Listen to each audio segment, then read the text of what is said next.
right. Good morning. Good Sunday morning to everyone. Hope everyone's doing good.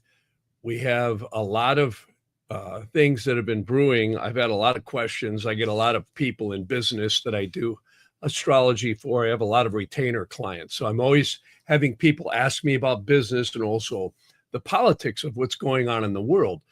And, I always say, I'm more interested in us individually, but I'm also very much in tune with what's going on in the world of politics and war and of course, all the news that we hear all the time. We're all affected by it, right?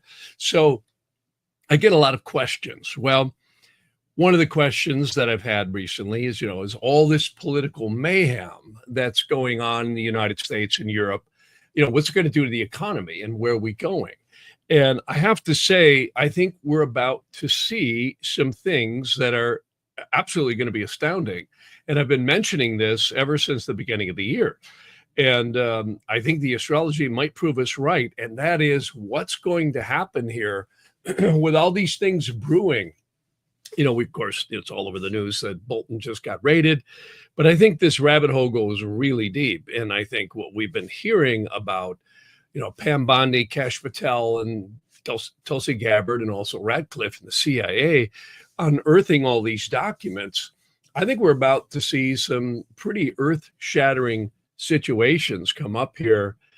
And from the sounds of everything, it's going to be irrefutable. And that's what the astrology shows too. And again, no matter which political side of the fence you're on, it has a huge effect on this country and the politics going forward.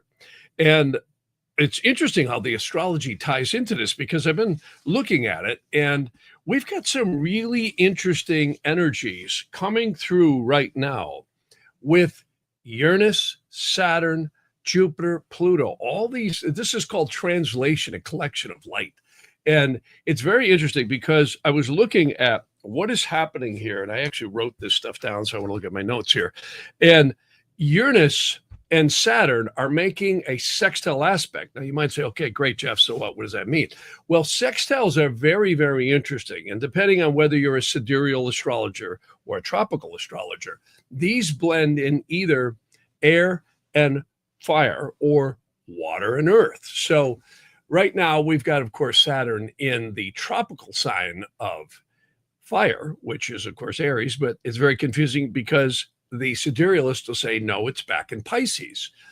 And, this is always a quagmire with astrology. Which zodiac is more accurate? And I have to say they both are, and that's very confusing. But what you find is no matter which one you're using, we have congruent elements. If they're sextiles or trines, always blend like elements, like fire and fire, water, water, earth, earth, air, air. And no matter what, the aspects themselves are very productive and good. Well, we have a lot of really good things going on right now.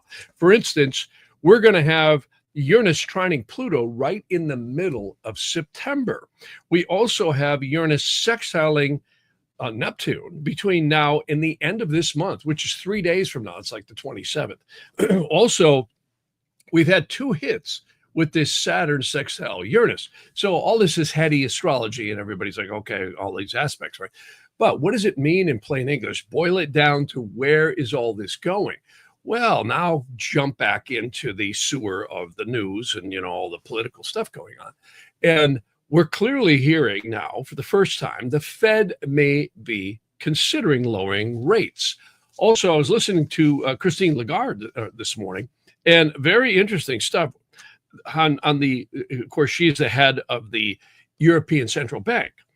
And I've been saying this for a while, and that is, I think the pyramid structure at the top, and you always got to follow the money, right? It's always about the money. And when you look at, where do these, hugely funded efforts going on in the world come from? It's like they're doling out money for different agendas, and war costs money. When you look at what's going on here, even with Hamas and Israel, you look at what's going on with Ukraine and Russia and various other wars. War is business, let me tell you. And it's a sick business in a lot of ways. They always, if anybody ever wants to watch a great movie, go watch The Lord of War with Nicolas Cage. Boy, I'll tell you what, that I heard Nicolas Cage actually got in trouble over that movie. The IRS came down on him. But that movie was about Russia breaking up the original Soviet Union. And of course, all these arms and nuclear weapons and hardware that was massive from the Cold War ended up on the world markets. And of course, to this day, we don't know where half the nuclear stockpiles went. And getting into what's happening today, isn't it interesting? Clinton was involved, Hillary Clinton, I call her, in the, Russia, Ukraine, whole uranium thing here. It was more Russia than Ukraine, but a lot of mysterious stuff going on here. And again, I'm not here defending anyone. What I'm here to say is, from what I can see in interrogations and the astrology, the rabbit hole goes really deep with what's going on between Ukraine and Russia. And I really think there's a lot more, whether or not it'll ever come out fully, because it usually never does, right? The news is curated to select what we get to hear. And my take is right now that this will probably roll out into peace. And the astrology shows that. Again, we've got a lot of good stuff happening here into September and October. You see, you got to remember, Uranus is actually going to go retrograde on the 5th of September. And of course, Neptune has been retrograde ever since July 4th. It'll go direct in December. So this is a tapestry of energies that interact. And, retrogradation is a really complex subject because the planets don't go backwards, right? But they do from Earth's perspective. And remember, we're not dealing with geocentric astrology. We're dealing with, I should say, not heliocentric. We are dealing with heliocentric astrology. I keep saying it backwards.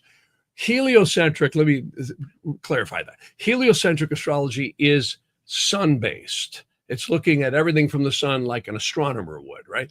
Geocentric astrology, now I got it straight, is Earth-based astrology. So that's what we're looking at. So if you're geocentric, or if you just want to keep it simple, looking at it from the Earth, the planets do go backwards. Again, it's like two cars on a freeway. If you're not looking at anything else and you're in a car doing, like 60 miles an hour and the other one's doing 54, that car actually looks like it's going backwards from your perspective. That's kind of an easier way to understand retrogradation.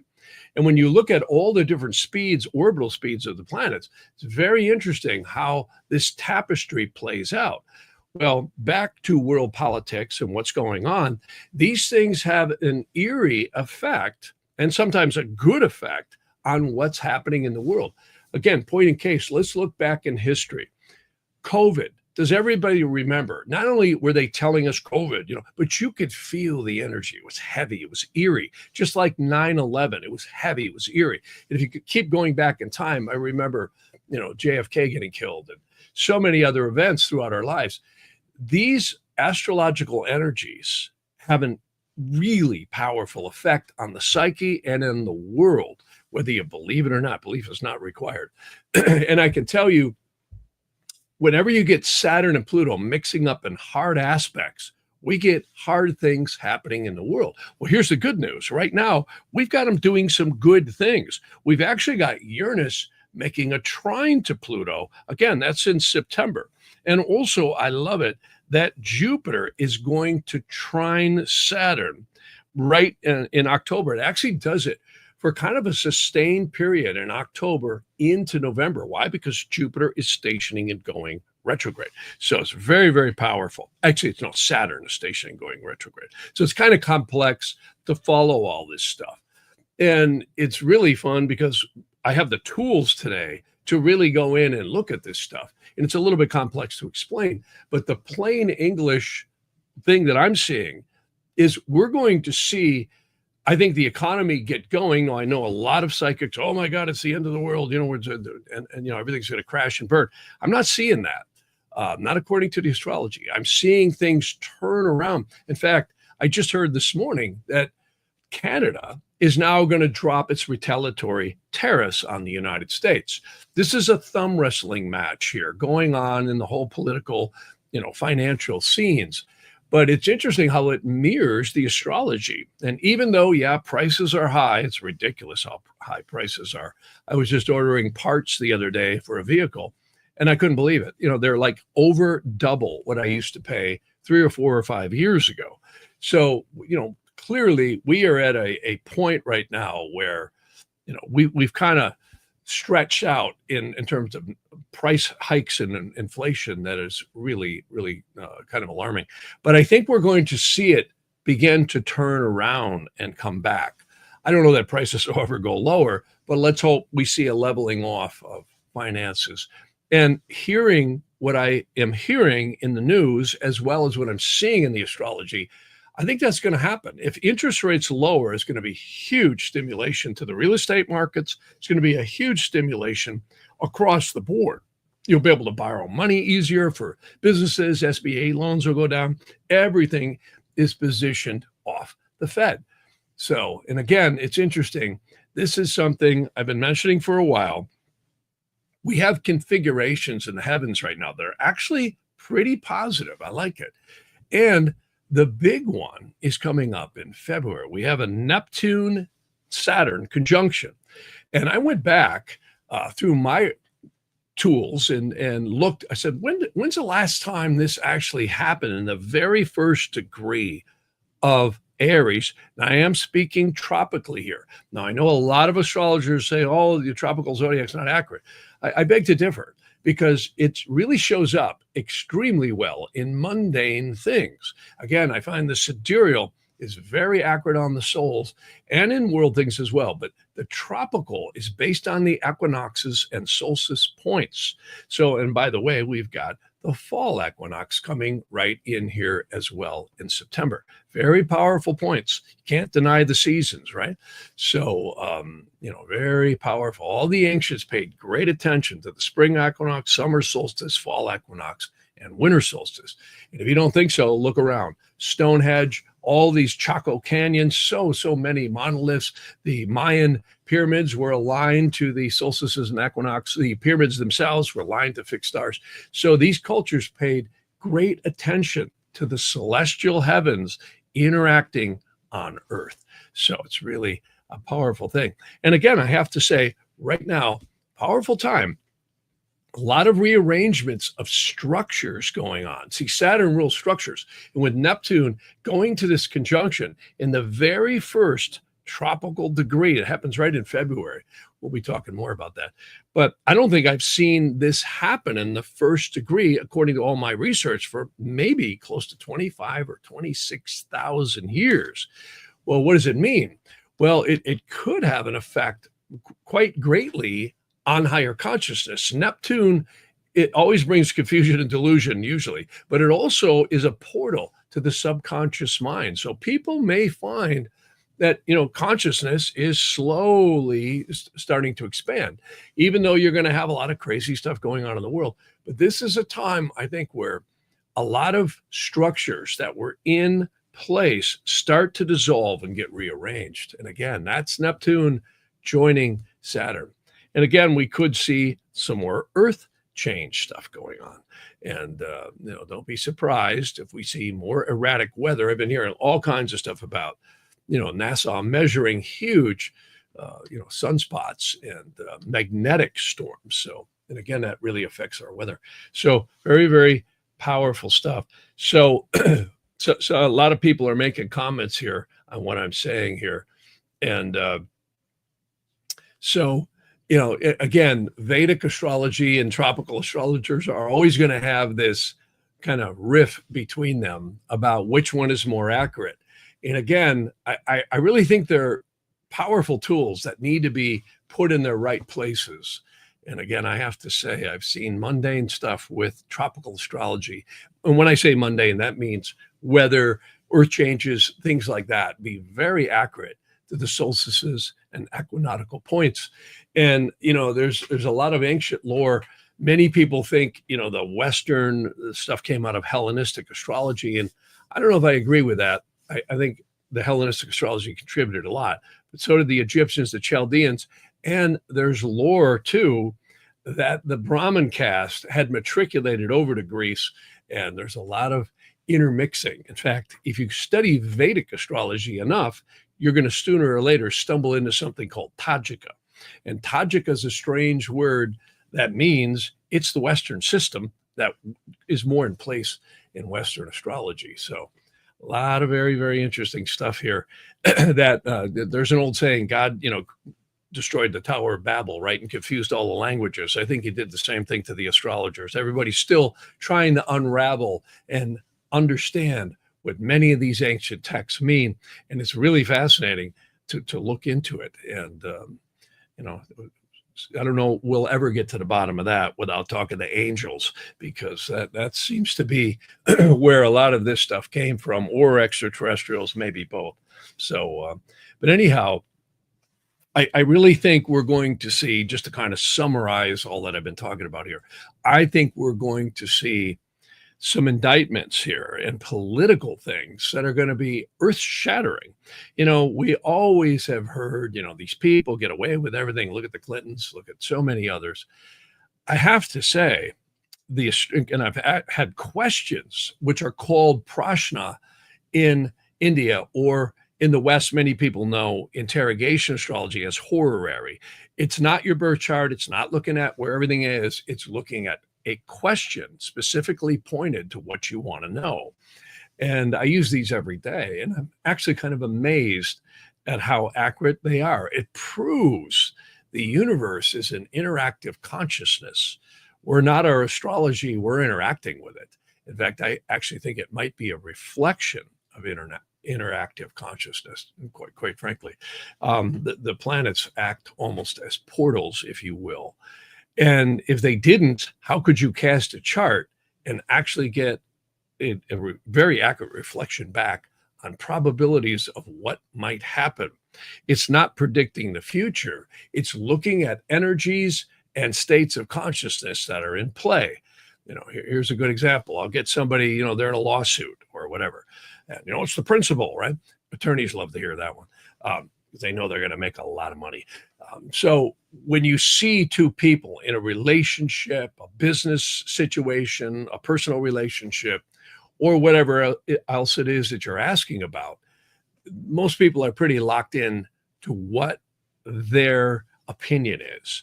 And that's where the astrology is really accurate. It shows whether or not they're flexible, whether you're going to fight, whether you're going to agree, and where it will resolve to.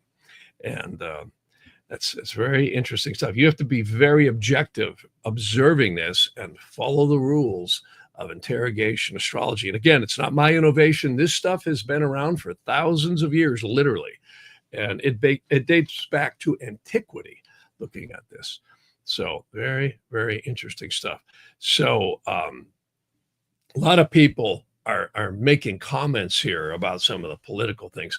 Also, somebody's mentioning, and I'm glad they did, about the eclipses coming up. See, that's another thing. We got, it's always a tapestry. It's never one thing. It's a very complex matrix that's constantly changing and evolving and interacting. We have really a couple of very powerful eclipses coming up. The full moon, which is going to be happening on, September 7th, is a series called the Saros cycles, 5 North. It's 5 New North, and really powerful, because what it does is it tends to bring out a lot of hidden things, both personal and politically, in the world. And that's when I think between probably the first week in September and the latter part of September, we're going to hear a lot of political news. It's going to be really a very eventful time, I think, politically. I think this thing with Bolton is the tip of the iceberg. And again, you can read the handwriting on the wall. I mean, you hear what Tulsi Gabbard, Radcliffe, and Kash Patel have all collectively put on the desk of Pam Bondi at the DOJ. And you're going to see some jaw-dropping stuff here. And I said this months ago. I said this way back at the spring equinox in a podcast. And the reason I did is because I looked at again, the birth chart for the year, which is always cast at the spring equinox. You look at how that chart's configured. It's kind of like a solar return in a person's birth chart. And I coupled that with Trump's inauguration chart, and I said, wow, we are going to see a roller coaster ride of events. It's going to be very, very intense. And I think we're on the crest of seeing that all come together. And I think September is going to be a real big trigger point. See, we have two eclipses. You have the full, you can only get an eclipse either on a full moon or a new moon, right? It's when they align. And what an eclipse is when the sun and the moon and the earth align on their ecliptical paths, which is just a fancy word when their orbits intersect, right? It's called the ecliptic. So when that happens, all the ancient cultures knew, and they paid great attention to eclipses. They were omens, or they had some message to them. And I have to say, very, very accurate. And this September eclipse is going to roll out a lot of things on the 7th. And then, of course, we've got the new moon coming in on the 21st. So and that's right on the fall equinox, right next to the fall equinox. And we'll talk about that more. So this is powerful stuff coming up. And I say, get your popcorn and cotton candy, or maybe skip the cotton candy, but rot your teeth, right? But I think we got some stuff really about to unravel here. And again, I've mentioned this before, never before in the United States have we had the strategic PowerPoints positioned in kind of a unified way. And that is, again, the FBI, the CIA, the DNI, which is Department of Information, and then Tulsi Gabbard. And then last but not least, and probably most important, is the DOJ. The Department of Justice is really the power to actually prosecute something or take legal action or criminal action. And I can tell you, it's coming down. The astrology shows it, and we're going to see it in the mundane world. So we're right around the corner here from seeing, I think, some people get really clipped here for what has happened and exposure. And it's interesting. A lot of people ask me, geez, is Trump going to be in the Epstein documents? And I said, no, I think he'll be in them. I think there was interaction there. And of course, now there's this big lawsuit with Melania and the, I forget who it is, some news agency that was claiming that Trump, had Epstein involved in some way in their meeting. But I have to say, the chart, I can only tell you what the chart says, I don't think Trump's going to be implicated. And that was also said recently. I think Ghislaine Maxwell was being interviewed in prison and said that, no, he wasn't involved in all the stuff that was going on. And again, I'm not here defending anybody, but the chart seems to be right. I don't think when this all rolls out, you're going to see him be implicated. And I think also, too, what's going on is the judges are blocking the Epstein information from coming out. I only mention this because a lot of people have been asking about it. And but I think what is about to come out is going to be pretty intense. And I think some people are going to get caught with their fingers in the cookie jar, and the lid's going to slam on it. I really think so. So we'll see what happens here. So a lot of people making comments about this. Some people wanted to know here about Trump's health situation. He is getting older.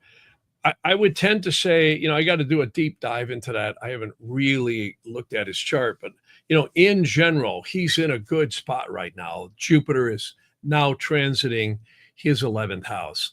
And Jupiter, I always look at Jupiter because in readings, that's the first thing I look at. Where's that Jupiter? Where's that Saturn, right? Because those are really the hour and the minute hand clocks on the life. And I find they're exceedingly accurate. Jupiter always is a blessing on the soul or a person's life. You can really see by the house it's in and the aspects it's making, how it interacts, and especially with the time lords called doshas and the Kala Chakra dosha, really, really accurate. So very, very, very, powerful to look at. And right now, in general, without commenting too much, Trump did survive this primary directed. When I say primary directions, that's called a solar arc. They only happen once in your life. I think it was a Neptune opposition moon. So he got through that one. And you could see it. He's really been pushing. He's a little bit tired. But this whole war here that's going on between Newsom and the Democrats and the Republican is going to be interesting to see how it plays out. My take is I think Newsom is actually doing himself more harm than good. I actually looked at Gavin Newsom's chart, and it don't look too strong. I'll get into that later, and maybe we could even put up his chart and talk about it. It's hard to do that in these short podcasts, but I can just comment this. It didn't look real strong for me. I'd be real surprised if that guy was able to take on and succeed in a 228 election. I'm not seeing it. So this is, going on, and we'll see where it all goes. But this is clearly a war here about the infiltration of this country through mass immigration, and I think it's going to turn around into a very positive way. And there's a lot going on here. So, anyways, I'm reading a lot of the comments here, and a lot of interesting comments coming in here. Somebody says Newsom will be his own demise. I kind of agree with that. And his astrology shows that. He's not in a strong period right now. You can actually see him kind of failing. It's interesting, Joe Rogan, some of the ripping he's been doing on him, and it's actually been pretty accurate. But so I would say this, that just keep a watch on what happens this fall. And I mentioned that several months ago. I watch out for fall. This is when it kicks loose. And all these aspects that are going on right now, which are actually really positive, are going to contribute to this. A lot of truth is going to come out. And the eclipses relate to this. And also, again, we've got this Uranus, which always brings eclectic change. Another thing, remember, Uranus is going to go retrograde right in the first week coming up here of September.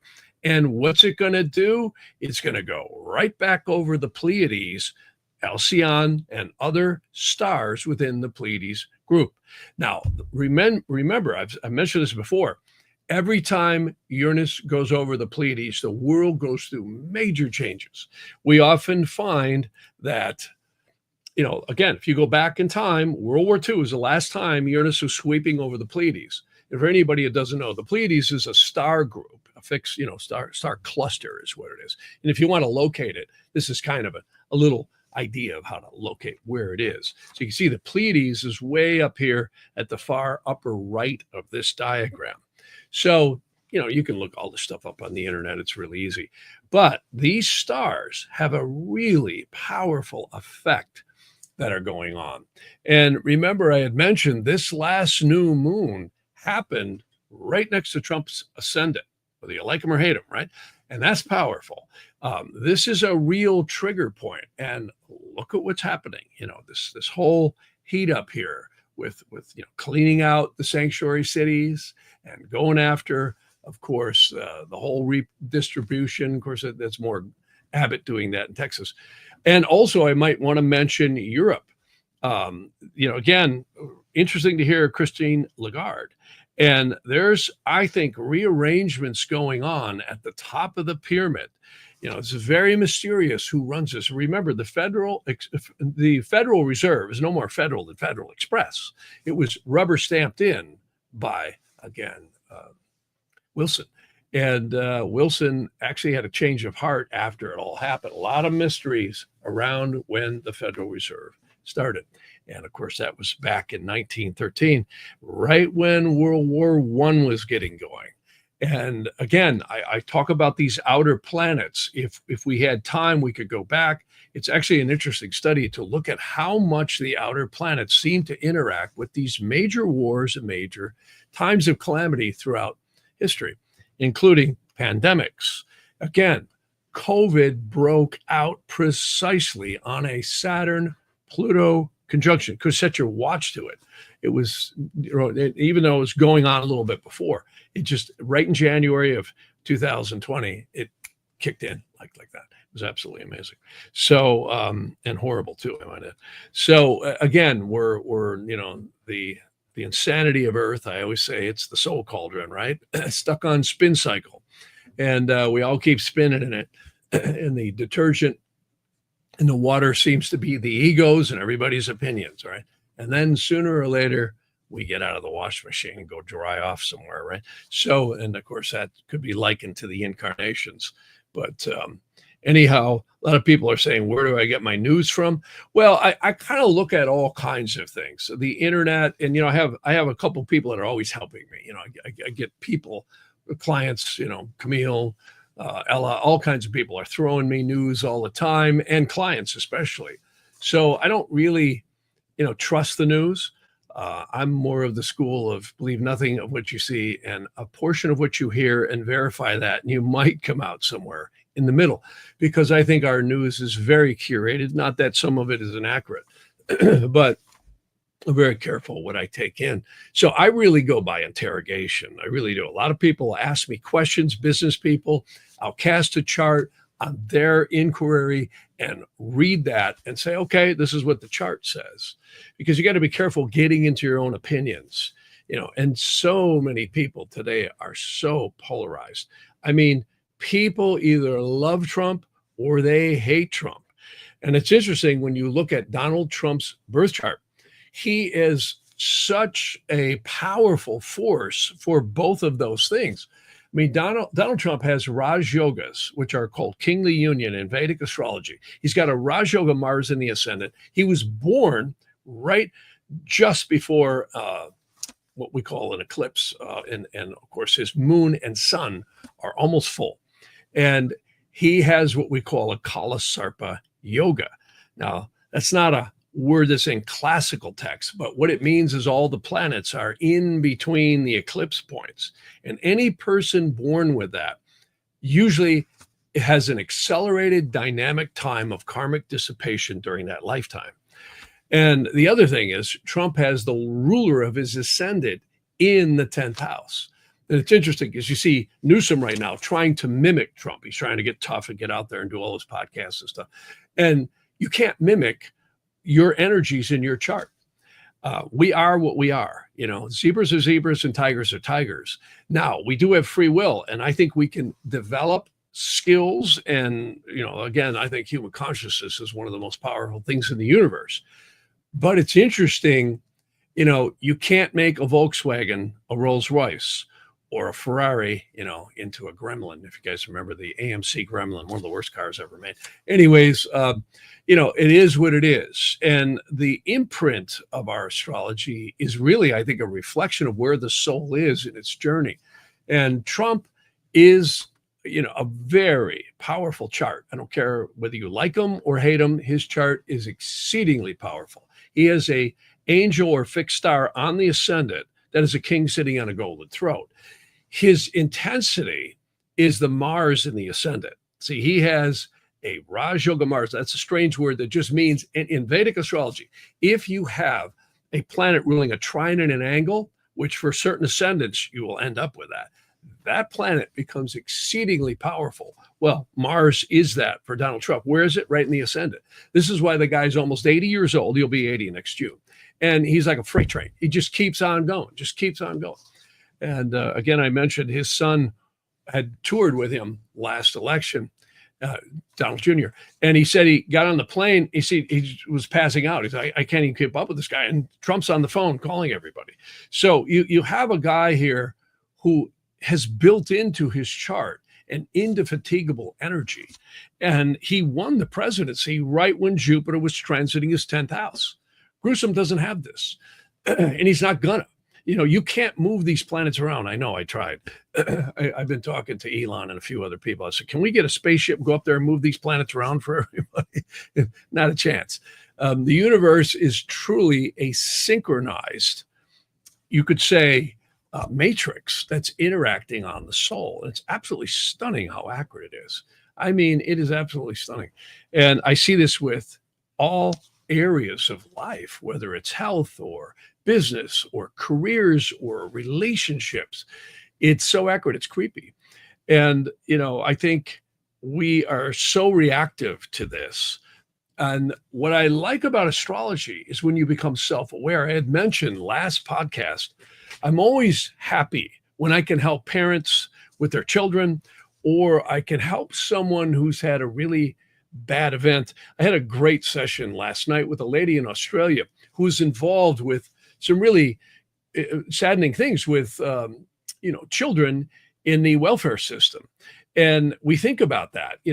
I know we had adopted some children in welfare. And it's really, my heart goes out to kids who are in the welfare system, because think about that. First off, you grow up thinking you weren't good enough to be loved often, right? That's, welfare, you're giving up. The state's handing you around like a sack of potatoes to different people to see if you can find a home, and there's a lot of great people who take in these kids. And I got to tell you, I've noticed that there's always a deep-seated resentment or feeling of lack of self-love or not feeling good enough. And what's interesting about astrology, and particularly in Vedic astrology, is you can see the parents, you can see the biological parents, you can see the mother, the father, and the siblings. And oftentimes when you look at life through a perspective of karma, or you could say forces, which is what karma really is, that are coming and boomeranging back upon us, it takes a different perspective on our mind. In other words, you look at something as maybe not the victim or the person who was at fault. You look at more that you were involved and that it was a situation. And again, what does psychology and psychiatry seek to do? Take our problem, take it out, put it on the table and look at it, right? Look at it from different viewpoints so we become less emotionally engaged. And again, the human condition is all about emotions. In fact, in the Vedas, very interesting texts, the Vedas and the Upanishads. I mean, fascinating stuff. I thought I had one here, but I don't have a copy of the Vedas. I was going to show you. It's a really interesting thing. Let me see if I can fish it out of the documents here. But the Pleiades and the whole situation with the Vedas is kind of indicative of when we start to change, or you could say consciousness grows. And I think there's this 26,000 year cycle of our solar system around this central point. And again, every time Uranus does this, consciousness shifts. And why I jumped to that from the foster care stuff and the way we process things, Uranus also is a time when fascism, you could say free will, and all the elements in the world clash. And as a result, we get this kind of, interaction that brings change. I always say consciousness raises funeral by funeral, and there may be more truth to that than we know. But I also think consciousness can raise by awareness, self-awareness, analyzing your issues. And with all this energy coming up that I was talking about, the politics and all the crazy stuff going on, it's a time really that I think self-reflection can actually grow. And that might have a lot to do with this Neptune-Saturn conjunction that's coming up here in in February. There's a great book I always refer to. It's called The Work of Invisible Helpers. And the Work of Invisible Helpers talks about how many times disasters or calamities are actually happening to these souls so that they can grow from the experience once they leave the body. Pretty wild stuff when you stop and thinking about it. So again, very, very interesting stuff when you start to play in that whole realm of, what's happening. So yeah, I was trying to fish out a book here, and I've been playing around here. Maybe I can find it. Books of interest. Yeah, there's a great book. It's on the Vedas, and it talks a lot about what I'm speaking about, the reflection on the soul. Yeah, I don't know where the heck it is, but yeah, here it is. So let me see if I can find it here. The Vedas is a collection of texts that couples with Vedic astrology. And that's why I like Vedic astrology, because it's not just astrology, it's the journey of the soul. In fact, that's exactly what Jyotisha means. It's the science of the light of the soul. This is the Vedas right here. So that's one version. And you can see there's several different books. I was fishing that out this whole time. And, again, it's obscure stuff to read. But what's interesting about it is it's really making metaphors, just like many of the other religions have done. Some try to do it, some do it, where we're looking at who are we as these spiritual beings having a physical experience. And, again, astrology is a whole nother world. I mean, when you look at astrology, it's all about planets and, aspects and cycles and phases.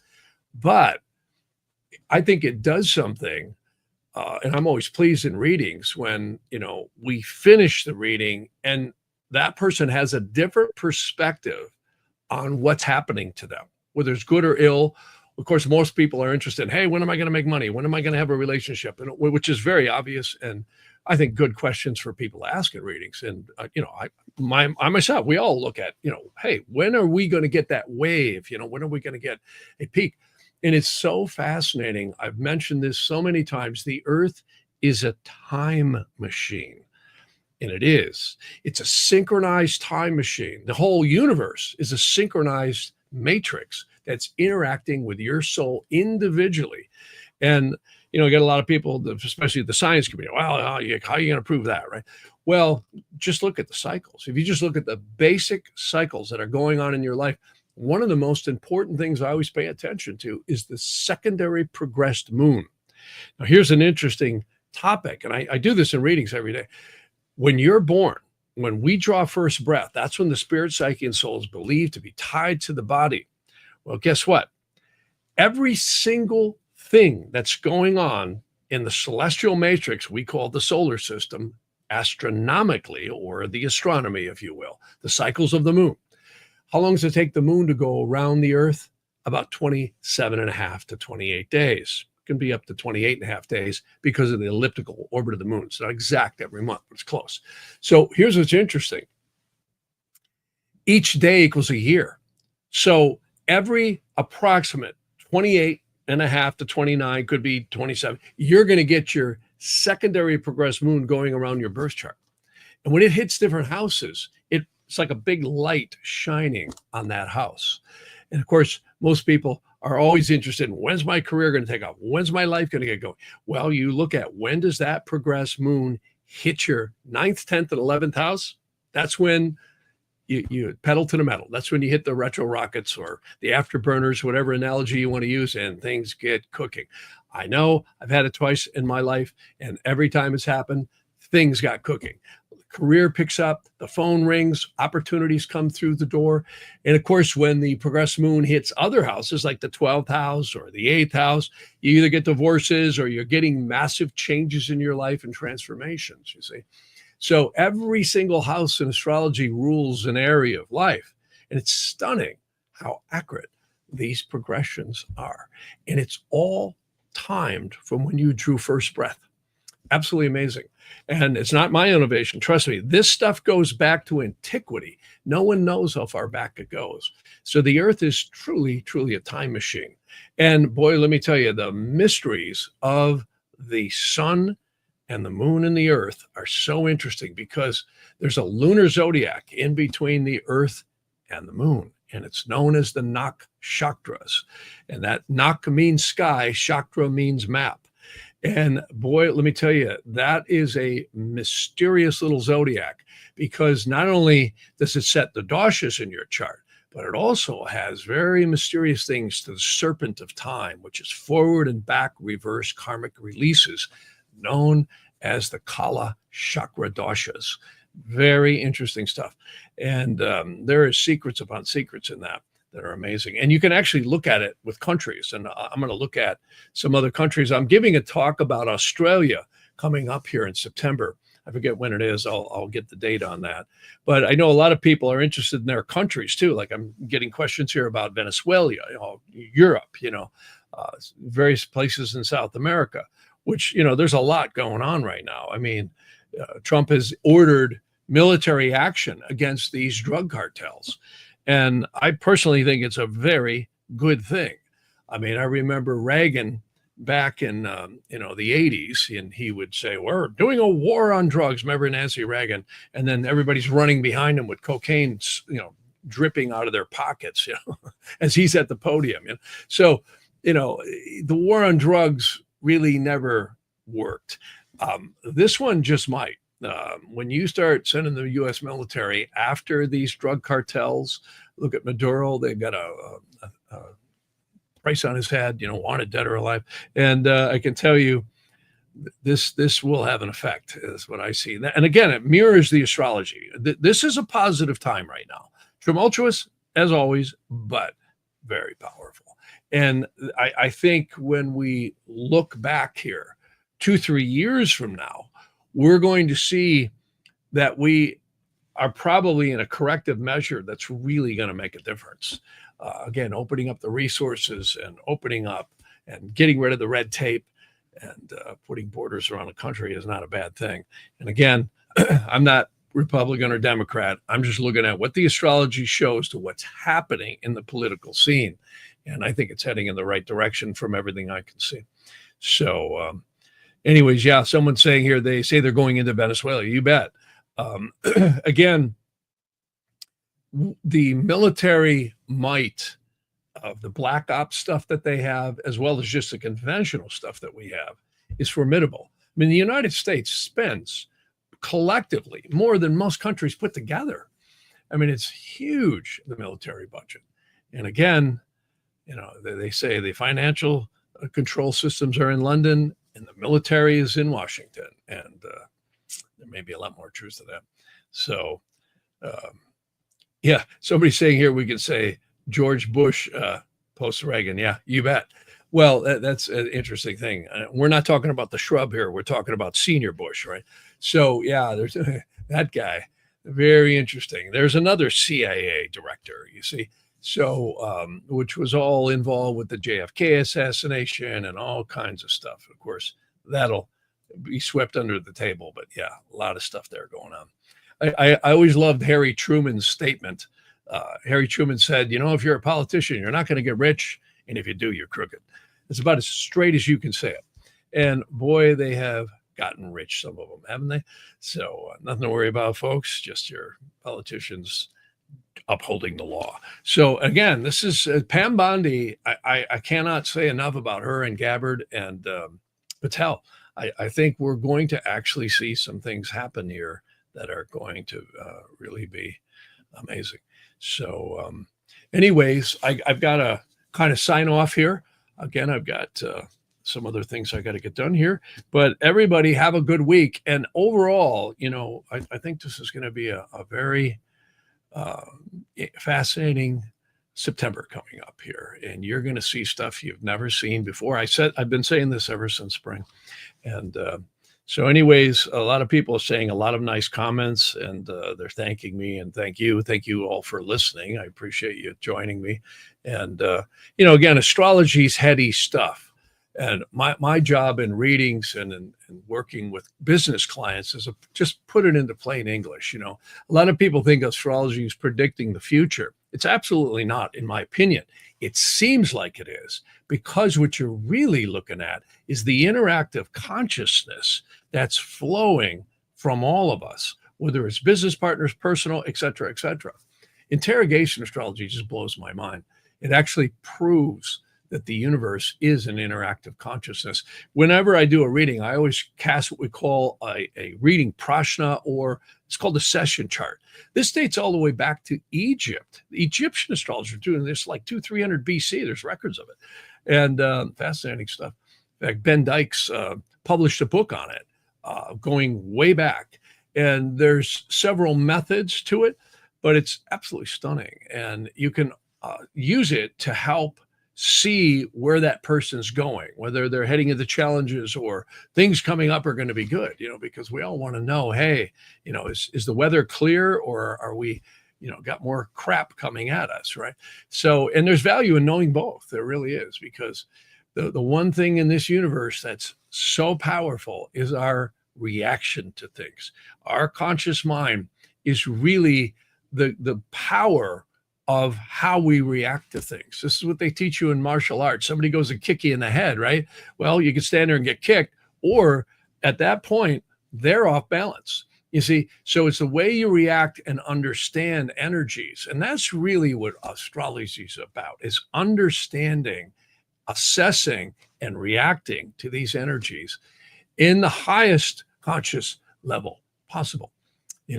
Even there's a lot of great nicknames in military terms, like snafu, right? Situation normal, all effed up, right? And of course, there's FUBAR, right? Effed up beyond all repair, right? So, when you think about it, what they're really saying is assessing the situation, right? So you know what you're dropping yourself into. And again, location astrology, I can't say enough about that. It's absolutely amazing. And I've experienced, it's one thing to do readings for other people, but when I've experienced it in my own life, and I'm always looking at situations that I've either experienced or have coming up, and I'm amazed at how powerful they are. It's just absolutely amazing. But the value is understanding it. So again, it's like driving a car. If you see what's coming at you, you are much more likely to react in a much more favorable way, right? We always like it when we're blowing down the freeway with our favorite music on and no traffic, right? Always great. Weather's perfect. But a lot of times we get into situations where it ain't perfect. There's a lot of stuff coming at you, and it can be very dangerous out there. And again, if you're aware and you assess it appropriately, your reaction is key. It's everything. And even tumultuous situations can be mitigated to understanding the energies at hand. I always mention there was a number of times where I've seen parents who've had children going through really challenging stuff. And, the psychiatrists want to medicate them, do all this, which, that's the parents' right to do what they want to do. But we would see that, these challenging aspects would pass at a certain time. And then the parents could make whatever decision they want to make, because I can't give medical advice, but I can tell them what the energies are, and they can make a decision. And it's interesting how I'll get the phone call back. I can't believe it. This is exactly like I said, I know, just like the chart said. It's absolutely amazing. This is why in Vedic astrology, you read the Vedas and the Upanishad, they actually call planets graha. That's a weird word in Sanskrit or Tamil, wherever it came from. That means seizer or grasper of the aura. There you go. I always say, forget Trinity, Neo, and Morpheus. This might be the true matrix here of the soul.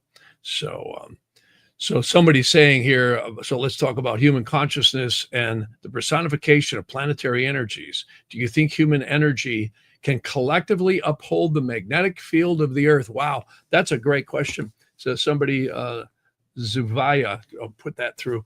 Wow, that's a great question. And the answer, my opinion is, I humbly submit, yes. And now you get into the solar system. And this is a question that sparks something I was just talking to someone about last night. And that is, I had the opportunity to kind of observe the birth of astrology into computers. This was in the late 80s. Remember, the late 77, 78, 79. There was a lot of stuff going on with the original code in DOS and all that for writing astrology programs that we all use now. Well, in order to do that, you have to examine astronomy. How can you write an astrology program unless you know where all the planets are and are going to be? Well, how does this computer programs work? Well, they work by the synchronization of the universe is so accurate. At least the solar system, I'll certainly say that. And these planets aren't kind of accurate. They're like to the millisecond. And I was astounded to see that and be told that. And in fact, NASA had actually said the ephemeris, which is a fancy word that astrologers use to actually chart where the planets are. You can see right where the moon is. You can see right when the Earth is, rotating, ascending. And even if you're a flat earther, I don't care. It's still sunrise, and all these planets will rise, culminate, set, and go to the point where it is at midnight. That's the cross of matter. And it doesn't matter if you're looking at sidereal, tropical. That's the mechanics of astronomy. Well, back to this person's really interesting question. And that is, I think collective human consciousness may be, and when I say collective, I mean a mass human consciousness may have an effect on the synchronization. When you think about it, no scientist can tell us what is holding the Earth at this angle, this 23-degree angle. In fact, that gets into astronomy. And I think collective consciousness, if it shifts, and I'm talking about the mass collective average of the souls that are here, because I really think the Earth is a processing place where souls just keep migrating and growing in experience through these various incarnations. And there's all kinds of theories about how many times you incarnate. Well, some, it may be a lot. Some, according to the Vedas and other texts, it may be thousands of times before that soul dissipates the karma attached to it, and also, you could say, evolves to another world or dimension, which I absolutely think happens. And there may be many other dimensions and universes parallel to this one. They say 49 is one number that comes up, and it may be accurate, and 49 subdimensions within all of that. So it's exceedingly complex. But here's to get to that question, because I thought that was a great question. And that is that in mass consciousness, we have heard that the moon sometimes will actually change its ecliptical path. Well, what does that mean? Well, the only reason we have a new moon, a full moon, a quarters is because of the angularity of the moon's orbit and the angularity of the Earth in its juxtaposition to the sun. It's astronomy. That's why you have eclipses. Well, if you change mass consciousness, which would mean enough souls have gone through the washing machine stuck on spin cycle, so to speak, and all of a sudden now you've got a mass consciousness that has elevated, you could see all kinds of things happen. And I'm not going to sit here, I don't think anybody could, and say what would happen. But if you just change the speed that the Earth rotates, sunrise, noon, sunset, midnight, and even if you're a flat earther, it's still the machine of this synchronization of sunrise, noon, sunset, midnight.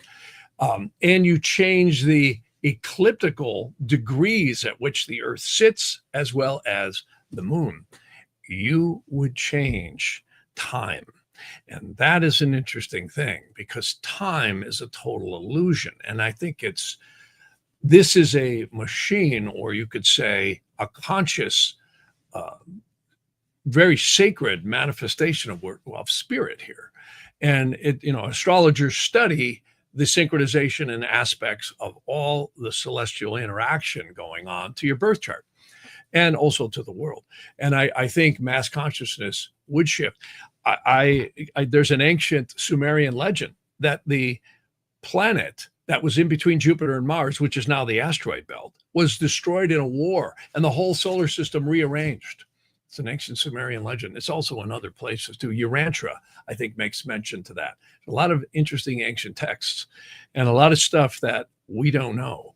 And again, you look at the Tartarian stuff that's being discovered right now about various different civilizations, the mummies down in Peru, and all the stuff going on with Egypt and many other places. We certainly haven't been told the truth, have we? And I think this planet and this solar system may have arranged many times. There's an ancient lore that the Earth stopped and the sun stood still. Remember that? We've heard that. The sun stood still in the sky, and then the Earth went backwards in reverse. So you think about this whole thing about time. Yeah, we're all our ages, and yeah, call me on the first of the month. We all got to write those checks, don't we? No matter what, you ain't escaping that one. So, and we're not going to escape the genetic, biological evolution of age. None of us will. We can't do that. We're all going to get older, and sooner or later, we're all going to take the pipe known as death, and we're going to leave these 𝐬𝐮𝐬𝐶 bodies. But here's what's interesting. The celestial mechanics, I think, is affected by mass consciousness, because again, no scientist drawing breath can tell us, why do all the planets stay in these juxtapositions? It's like a standing wave. If anybody's ever studied physics, you can look it up. It's called a standing wave. I used to study acoustics all the time. And standing waves are resonant points that literally stand with energies, patterns. They're called peaks and valleys, called nodes and antinodes. Well, this is what you get with all this celestial energies that's interacting onto us in the world.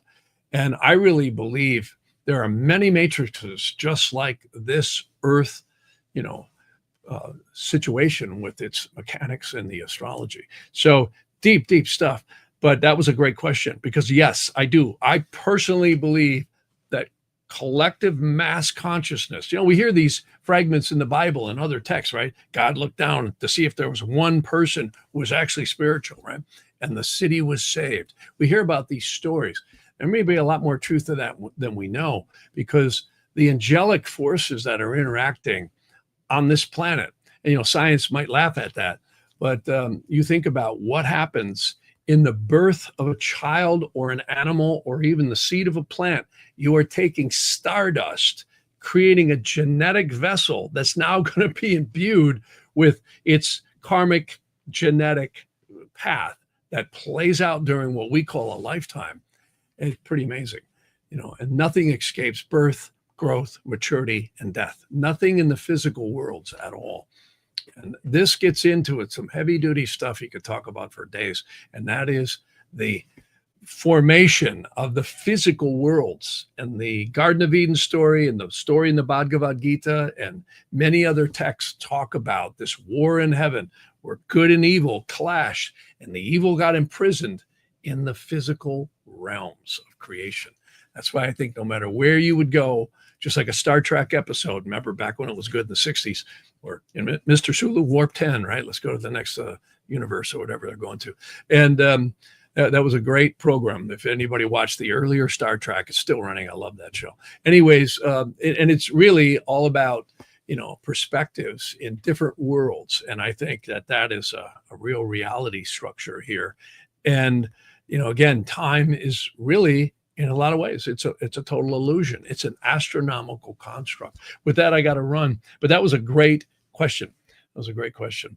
And a lot of people are saying here some very good comments, and I wish I had more time at which to address them, but a lot of fun.